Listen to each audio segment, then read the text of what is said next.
This first meeting, kind of like pulling ourselves together to find out who we are, and so this is really like an initial meeting, and we are happy to let our facility be used. I'm Pastor Biddle from Calvary Temple, and on behalf of our church, we welcome you here, everyone. And we have various people representing various interests, but I am going to introduce Matthew Stewart, who is the pastor of Church of the Holy Spirit on Rock Street in Fall River. And I will turn this microphone over to you. Nice to meet you for the first time. Nice to meet you too. Thanks so much.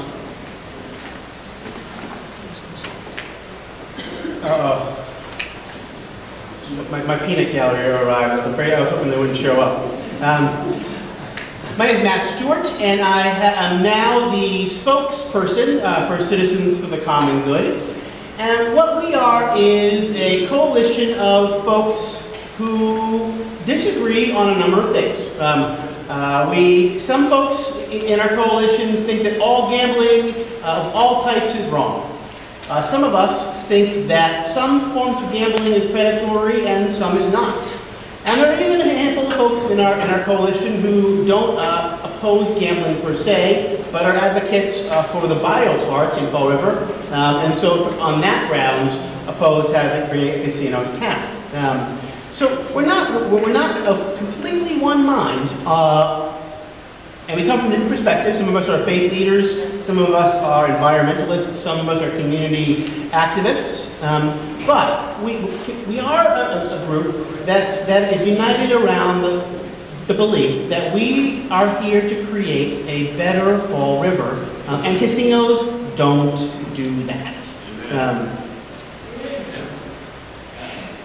I'm gonna let the different folks. I'm feeling the vibe to get on my high horse, but that's not my job. I'm a facilitator, so I'm gonna take a step back and just share with you that we do believe that a better Fall River is a possibility. We believe we need good jobs for folks in trades, for everybody. We need better services for folks like, particularly in our school system. We actually agree with those people that want to bring casinos to town, that we need a better Fall River. We just think that the casinos are the wrong way to do it.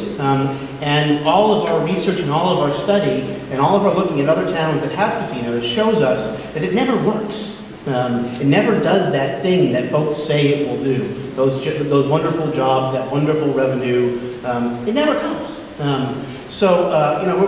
We're here to say, good idea, terrible way to get there. And now I'm going to pass the baton along to our first speaker, Les Grinnell, who is with us from, let me get it right, the Stop Predatory Gambling, a national nonprofit that opposes all gambling, I suppose, a particularly predatory form of gambling. Les has been doing this work since 2007, and prior to that, did all kinds of stuff on Capitol Hill, right? Actually, State House. State House, okay. I've elevated him wrongly.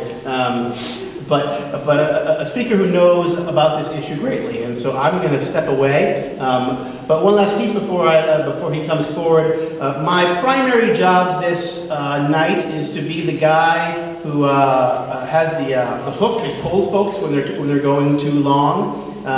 So I will warn you in advance that if you're going long, it's my responsibility to ask you to stop, because we're trying to get folks moving this meeting along and get folks back home in timely fashion. A couple of folks have warned me that if they miss the tip-off for the NBA Finals, they'll be really mad at me. So, that being said, Les. Thanks.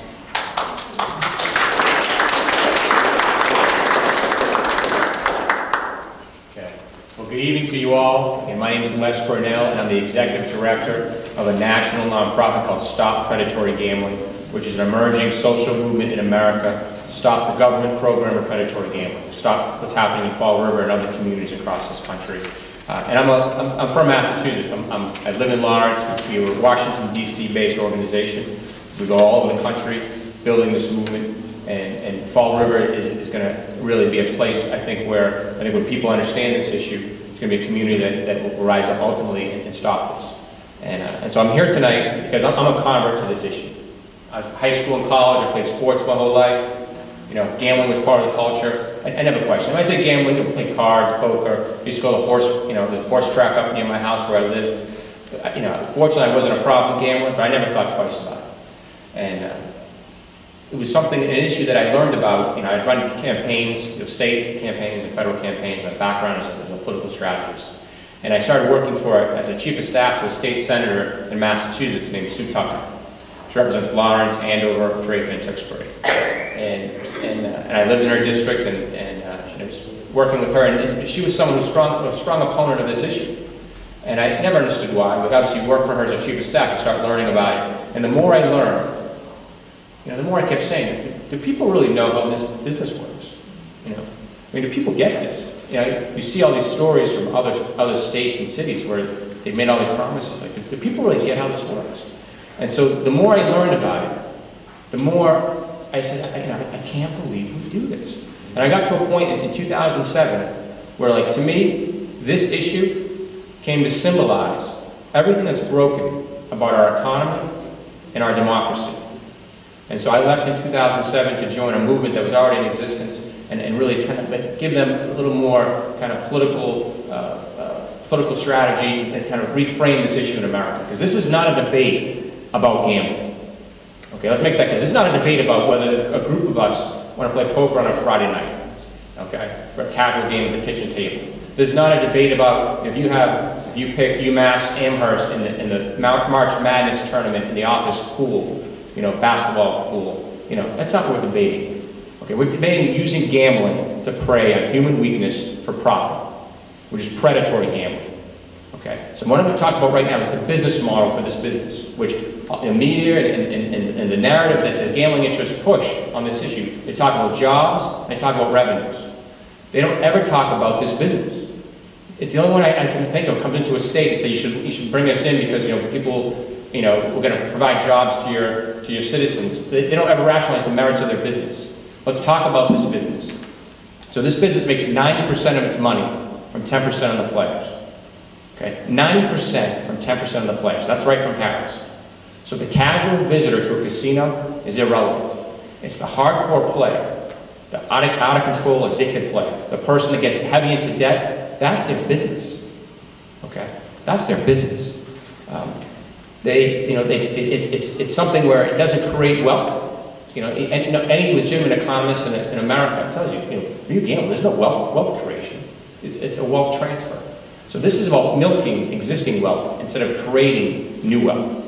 So as an economic development strategy for Fall River or any other community in Massachusetts or around this country, you know, it's phony prosperity without question. So the business model is based on getting people to be in debt and out of control.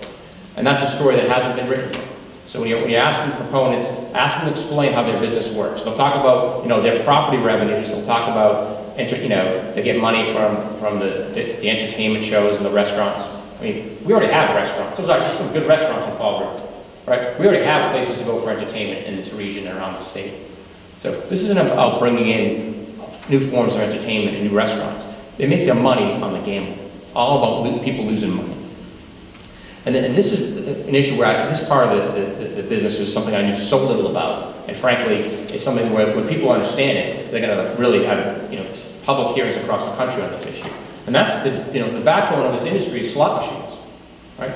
We have an MIT professor who 3 times has testified in Massachusetts. He's been published in the Washington Post, describing slot machines as the electronic equivalent of loaded dice. Okay? For those of you who aren't gamblers, that means cheating. Okay? That means the machines are cheating people. She's testified 3 times, yet no one's questioned these casino executives. What about this? What about how do machines work? She says these machines are designed to get people to play to extinction. Play to extinction, which means until your money is all gone. Okay? So this isn't about, why don't they talk about their business? That's why they don't talk about their business. And so people, MIT professors are speaking out about this product. Why aren't we challenging how this product works? How does it work?